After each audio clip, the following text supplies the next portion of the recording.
What's up, Barnhill family, and welcome back to the channel. Yo, yo. So, Nick, you started the year off 1-0. Great prediction, by the way. Calvin Kattar by decision. I did not see you getting that one right, but nonetheless, you did. I took my L. I'm 0-1. I'm going to see if I can redeem myself here because now we need to predict the heavyweight main event that is coming up this weekend. In case you haven't heard, Ciryl Gane is going to be fighting Francis Ngannou. There's a lot going on with this fight. It's the last one on Francis's contract.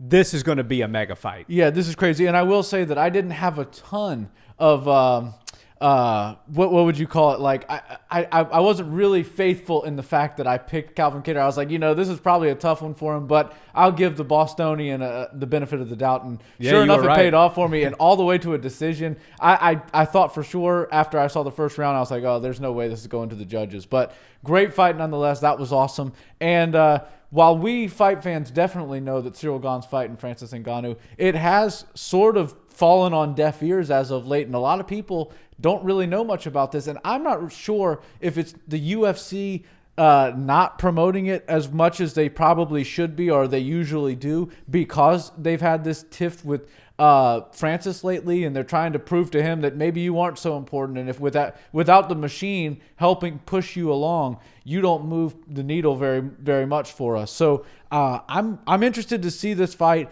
Obviously, it makes a ton of sense for us. It seems like the story of a lifetime, right? I feel like this is the most compelling story the heavyweight division's ever had, yet nobody's talking about it, and that includes Ciryl and Francis. The UFC's done their part to do the promotional side, but I feel like when there's other fighters on the line and they're also, being good company men, and they're trying to push the show on just as much, the UFC favors that, and they continue to do the work for them. But this one kind of feels like it's going under the radar a little bit, and I just feel like that's a misplay, because this is absolutely the fight of the heavyweights division, maybe ever. Yeah, this could be for the best heavyweight of all time. I mean, obviously both men have to build more on their resumes in order to eclipse Stipe with regards to who is the best heavyweight of all time. But it certainly feels like the winner of this fight, if it is Francis and he continues to go on in the UFC, Ciryl obviously is on a long-term contract with the UFC.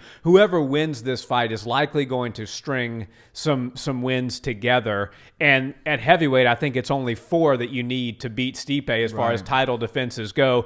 I could see both of these gentlemen easily eclipsing that as far as title defenses go. But this is such an interesting story because these guys know each other intimately. Right. They have felt each other in sparring. They came from the same cloth. They're friends. They're both French fighters. Obviously, Francis is not from France, but he trained there. That's where he got his start in MMA, underneath the same coach. This is going to be a really interesting matchup, and this is one of those ones where you have a guy, let's say, has a 7 out of 10 on the power scale, and that's Ciryl Gane, but a 10 out of 10 on the technique scale, and you've got a guy who's got an 11 out of 10 on the power scale, which is Francis, but maybe a 6 or 7 out of 10 on the technique scale. So it's going to just be a factor of who's able to implement their game plan. Is Ciryl going to be able to do what he did to Derek Lewis, stay long, use kicks, be in and out, exhaust the bigger opponent that carries around more weight and more muscle, and eventually break them down to the point where you can finish them or accumulate rounds to win a decision? Or is Francis going to be able to find an uppercut like he found against Alistair Overeem that just takes your lights out and drops you right there, and that's the ball game? So it's going to come down to that. I think if Francis is able to find that shot on Ciryl, no doubt he's the winner. If Cyryl's able to move in and out, throw some kicks, exhaust the champ, he's the winner. And actually, Ciryl is a slight favorite to win this fight. Yeah, and I think they might have that right. Ciryl seems to me like a really complete fighter, and to be so young in his MMA career and to be so far along is really impressive. And every time we see him in there, I'm like, I don't know if he can stay perfect for as long as he needs to against the caliber of power that he's going against. You got Francis Ngannou, Derek Lewis, everybody that Ciryl fights can knock him out with one shot. That's just the nature of the heavyweight division. But he's able to stay safe, stay smart, and he picks them apart for a few rounds and then gets them totally out of it mentally. And then they start looking for ways out, which usually comes in the form of massive punches that don't land and that you can kind of see coming from a mile away, especially somebody like Ciryl Gane. And if that's what what version of Francis comes into this fight, I think it's a long night for Francis. Ciryl has that ability to not engage if you're like trying to play that knockout rock'em sock'em robots type of game. But if Francis comes in composed and is able to actually move like an MMA fighter and not let the pressures of this being, his most controversial time in the UFC, the last fight on his contract, he's trying to, bet on himself right now. He's got talks with Tyson Fury. If he can win this, he can probably elevate to a massive multi-million-dollar boxing match. There's a lot on the line for Francis, and I think the pressure is going to get to Francis. But if he can put all that away and look for that perfect shot, he can land on Ciryl, and I think he can get the job done. And it might even happen early, and it might make quite a statement for the UFC. Yeah, I mean, if Francis gets a walk-off knockout and gives Ciryl Gane the first loss in his professional mixed martial arts career, the sky is the limit for where he goes here. He will show the UFC that, look, betting on yourself, fighting out your contract, and looking for other opportunities is a potential option for fighters like me. There's a lot riding on this for Francis, and not just for Francis. There's a lot of other fighters, Sean O'Malley, people that are great strikers that are starting to use the names of boxers and talk about big paydays that might happen in the world of boxing. Maybe even kickboxing. Who knows? Right. Jake Paul's out there. All of that stuff, all of those discussions, kind of it's riding on Francis here. Because if Francis can get this win, leave as the champion, go fight Tyson Fury for $50 million, then he showed the UFC, hey, I was right and you were wrong. But if Bongamin finds himself the champion, the undisputed champion at the end of the night, and Francis just finds himself an unemployed fighter, things might not be so positive and looking bright for Francis. So there's a hell of a lot riding on this, and I do believe it's going to be a bit much for Francis. I don't think he's nearly the level of Ciryl with regards to technique. And I think Ciryl is very well prepared for this fight. He's not going to engage in a slugfest. He will make this a boring fight before he engages in a slugfest. And I think he's going to be able to work the legs with the kicks, work the body with the kicks, move in and out with that amazing jab that he has. And he's going to start to frustrate Francis, and that's when you're going to see the flurries. As long as he can be safe in the flurries, he's going to win the fight. And I think he's going to win. I think he's going to win a decision. Crazy enough, I think this fight's going to go to decision. Well, I think that he is going to, that Bongamin is going to fight the perfect fight. He's not going to rush things. The only way Francis gets finished is if he just throws complete caution to the wind and goes running and just trying anything to finish Ciryl. Maybe Ciryl, puts him down with a great counter shot. But I see this being a 49-46 victory for Gane. So he starts to pick him apart as the rounds go on. And that's likely what will happen if Ciryl can get through the first round. I think Francis is going to come out guns a-blazing, and because he's going to be angry, he's going to want to get out of there as quickly as possible. I kind of feel like he's so strong, and he's going to come after Ciryl in such a way that he will catch him, he will clip him, and then there's going to be some sort of scrambles, and he might just go and be able to finish the show.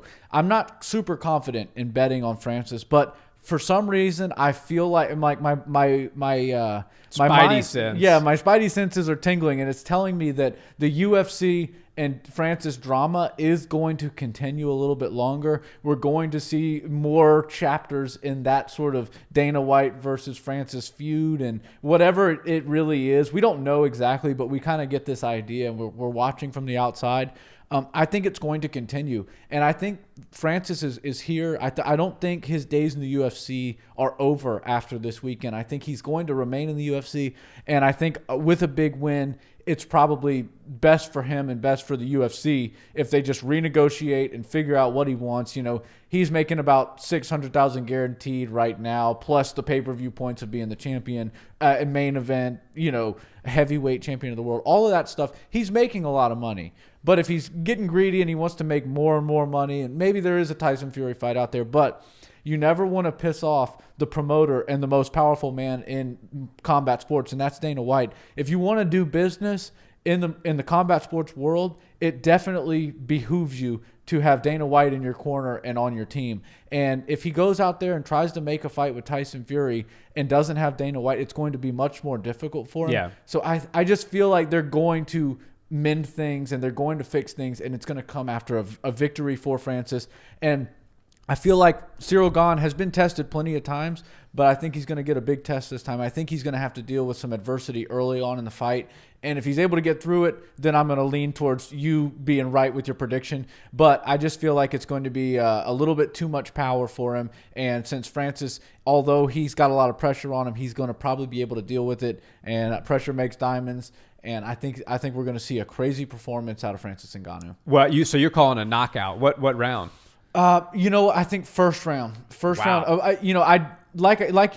I see it the same as you. I think Ciryl Gane is the better fighter. I think Ciryl Gane has the skills to beat Francis. And if it doesn't end in the first round, all the money is going to go towards Ciryl Gane. But I just feel like Francis Ngannou is going to come out with so much speed and so much steam behind him that he's just going to get the job done. That's just what I'm feeling. And I usually am wrong. Last year, I was wrong so many times in my predictions. This year, I started out the year right with one that I didn't have a ton of confidence in. So I'm going to keep this same trend going. I don't have a ton of confidence that Francis is going to win this fight, but I'm going to bet on him anyways. And I think instead of going all the way to the decision, I think we're going to see a knockout. Yeah, our predictions could not be any different. Yeah. I'm picking a decision win by Ciryl. You're picking a first-round knockout for Francis. So it'll be really interesting to see what shakes out. But I think you're right about Francis. And if he does get a first-round knockout, I think that he should mend the relationship with the UFC. I do think that Dana White needs to pull his checkbook out and pay the man a little bit more. Obviously, we talk about $600,000. That's a hell of a lot of money. Plus, pay-per-view points. He's going to be making a couple $1 million off of this fight. And for just normal people out there, us included, that's an insane amount of money. But the reality is, for people like Francis, there are $50 million paydays out there. And I think the best way for him to get that is to do exactly what the UFC did with Conor. And I think they should come to some compromise where, yes, Francis is the heavyweight champion, presuming he wins, and he's going to remain on our roster, but we're going to allow him to go out and box Tyson Fury or Deontay Wilder or who have you. The economics are going to make sense for everybody. The UFC is going to make money. Tyson Fury is going to make money, or Deontay Wilder. And Francis Ngannou and his whole team is going to make money. And that seems like the best way to handle it. I don't see any harm in carving out a little piece of a boxing fight for Francis to be had. And there's literally no downside. I mean, Tyson Fury is the lineal heavyweight champion. He's undefeated. He's now finished Deontay Wilder a couple of times. Nobody would expect Francis to go in there and win that fight, just like nobody expected Conor to go in there and beat Floyd. But this is even more insane because Tyson is an active heavyweight champion. Right. Floyd was a retired 40-plus-year-old boxer who was substantially smaller than Conor at the time. I believe that Tyson Fury is a few inches taller than Francis Ngannou and an absolute savage inside the squared circle. So I personally, this is what I hope. Francis wins the fight and gets a big contract increase, and then is able to go off, carve out the boxing one-off deal with Tyson Fury, make a ton of money, and come back to the UFC and defend that belt a few more times. But still, my prediction is going to remain that Ciryl Gane wins this fight because I think technique over power, and I think Cyril's got the clear advantage in the technique department. Yeah, I think that's a great prediction, and with the head case that Francis has proven that he is being a bit right now, you might be right on this one. I don't have a ton of confidence going with him, but I'm gonna go with the big man, and it would be quite crazy to see him in the ring, in the boxing ring with Tyson Fury and be the smaller man. That would just be wild. Yeah, especially the body composition, right? You'd see the Tyson Fury body, the everyday man's body, and then you'd see the guy that looks like he's carved out of stone, literally. And I think that would just be a lot of fun. But these fighters all want to make history, and there's another guy that wants to make history all the time and have a hand in making these amazing things happen, and it's Dana White. And he can literally make the biggest things in this sport happen. All you got to do is let him play ball. And I think with Dana White in your corner, you can get a fight with Tyson Fury if you're Francis Ngannou. Yeah, even him and Bob Arum would put that fight together. As much as they hate each other, they will put that fight together because the economics make so much sense. Absolutely. Guys, thanks so much for watching this video. Nick and I are split on this prediction, so settle it for us in the comments. We love engaging with you all there. Until the next video, have a wonderful day. Peace.